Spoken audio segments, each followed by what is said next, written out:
أردت أن تكون رسالتي عن الإدمان، لأن في قناعتي إنها حرب موجهة ضد الشباب، ولكن لا يستخدموا فيها الأسلحة والصواريخ، ولكن استخدموا فيها السموم، سموم العقول وتدمير الأجساد. أصبح العالم الافتراضي يغزو عقول أولادنا وشبابنا، الملجأ الذي يهربون إليه عند فشلهم في مواجهة الحقيقة.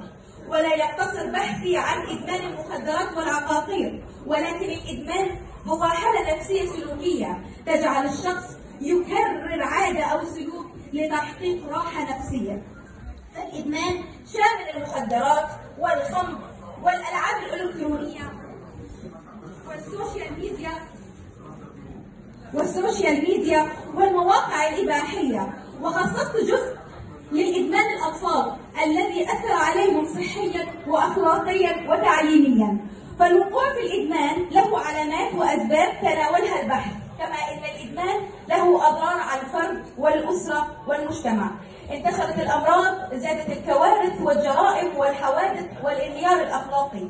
كما تناولت علاج الإدمان: أولا مرحلة التقييم والتشخيص، وضع خطة علاجية مناسبة لحالة المريض. ثانيا التعامل مع أعراض الانسحاب سواء كانت نفسية أو جسدية. ثالثا اختيار برنامج التأهيل النفسي والسلوكي، وهذه هي المرحلة الأهم وتسمى مرحلة العلاج النفسي.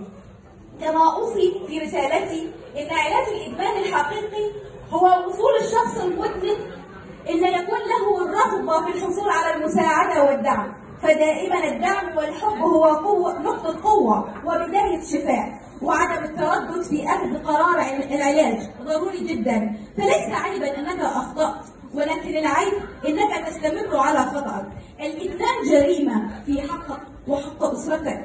أرجوك لا تطفئ ابتسامة طفلك بالإدمان، وتذكر دائما مهما كانت قسوة الحياة فمشوار الإدمان أشد قسوة. أعتذر إليكم إذا لمت قلوب غاشية، ولكن خفت عليكم من الهاوية. هيا يدا بيد لنحارب الإدمان من اليوم للغد. أشكركم.